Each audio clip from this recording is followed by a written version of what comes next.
Centenary degree college में science exhibition का आयोजन किया गया है, जिसमें गोरखपुर जिले से तकरीबन 312 छात्रों ने प्रतिभाग किया है।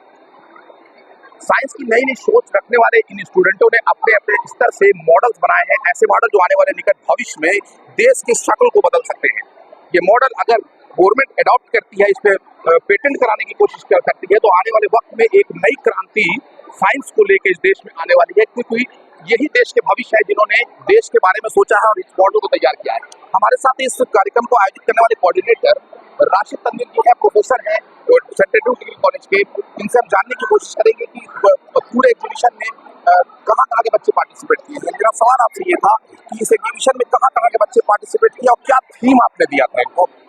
हमने सिंपल वर्किंग मॉडल कहा था कि जो भी बनाएंगे working model on contemporary issue, मतलब आज के समाज में जो प्रॉब्लम है उसको सॉल्व करने के लिए साइंटिफिक तरीका अप्लाई करके मॉडल बनाएंगे।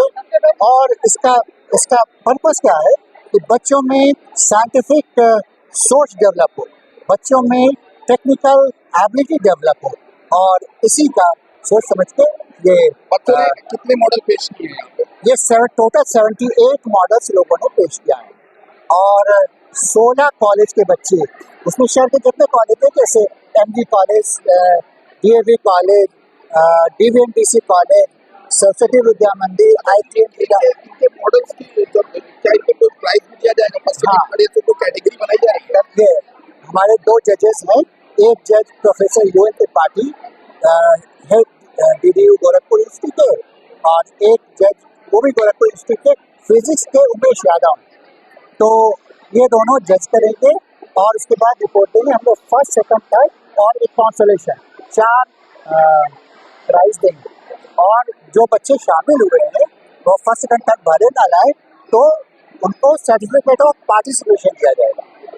जो हमारा कॉलेज 125वें वर्षगांठ मना रहा है, तो 30 नवंबर को एक ग्रांड प्राइज डिस्ट्रीब्यूशन प्रोग्राम होगा, उसी में ये प्रोग्राम किया।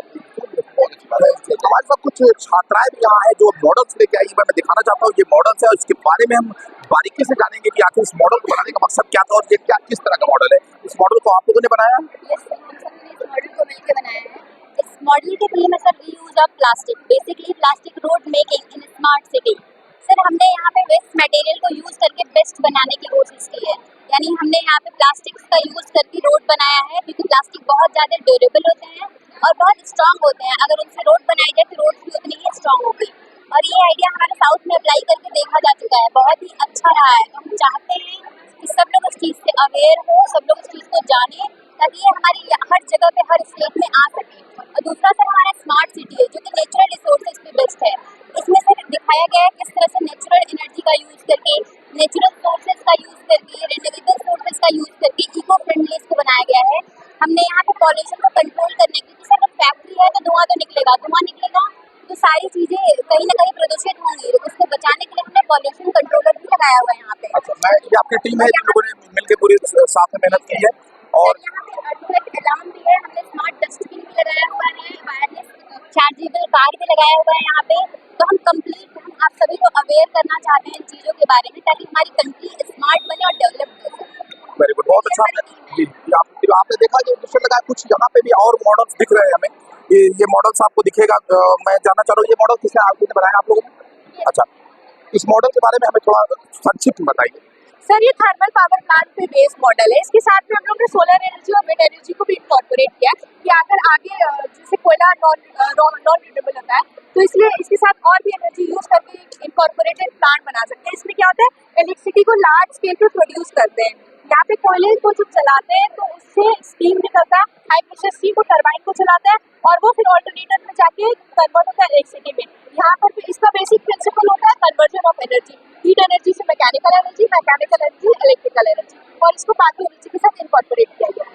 किसने प्रोत्साहित किया था इस मॉडल को बनाने के लिए? सर हमारे कॉलेज की टीचर ने, हमारे डिपार्टमेंट की टीचर ने प्रोत्साहित किया था, और आइडिया भी उन्होंने हेल्प किया हमें ताकि हम इस आइडिया के साथ आए। हम आपको कुछ और मॉडल एक बार दिखाना चाहते हैं। मेरे साथ मैं कहूँगा कि एक बार इधर दिखाएं कि ये कुछ मॉडल्स इधर भी है। काफी बड़ा हॉल है, सैकड़ों बच्चे हैं एग्जीबिशन में। हम एक एक करके सभी मॉडल तो आपको नहीं दिखा सकते, लेकिन कुछ ऐसे मॉडल्स हैं जो एक बार आपको जरूर दिखाएंगे। एक मॉडल हम आपको यहाँ भी दिखाना चाहते हैं। ये एक मॉडल है मेरे सामने, smart electrical pole monitoring system. इसके बारे में कौन बताएगा? आप बताएंगे क्या क्या है ये मॉडल, क्या बनाया आपने? सर आजकल हम रोड पे जाते हैं, पोल्स होते हैं, हमें पता नहीं रहता है वो पोल सेफ है या नहीं है। हम कोई इसको टच करता है उसकी तुरंत डेथ हो जाती है इलेक्ट्रिसिटी की वजह से। सो इलेक्ट्रोक्यूशन इज मेजर प्रॉब्लम। तो सर आजकल एनसीआरबी के डेटा के अकॉर्डिंग 72,000 डेथ 2015 से 2020 तक हो चुके हैं इंडिया में। और मतलब अगर हम देखें रेगुलर बेसिस पे तो रेगुलर 32 डेथ्स होते हैं। तो सर हम लोगों ने यही सोच करके एक विजुअल इंडिकेटर सिस्टम बनाया है। सर ये इंडिकेटर सिस्टम है, ये जो है ये इसका मतलब है ये पोल सेफ है, इसमें कोई इलेक्ट्रिसिटी नहीं है क्योंकि ये ग्रीन है। सर सपोज शॉर्ट सर्किट हुई, बारिश हो गई, शॉर्ट सर्किट हो गया, सर ये तुरंत ये तार है इसमें, ये तुरंत तार जल के सर जैसे वहाँ पे रेड है वैसा जल के वैसे हो जाएगा। मतलब कि इस पोल में करंट है, तो इससे कोई इलेक्ट्रीशियन है उसको जाने में बहुत आसानी होती है। हाँ ये पोल अभी सेफ नहीं है, इसको बनाना है। सर आगे फ्यूचर में भी हम इलेक्ट्रिसिटी पे प्रॉपर अभी भी रिलाई करते हैं, बट फ्यूचर में और ज़्यादा रिलाई करेंगे। तो इसलिए थैंक यू सर।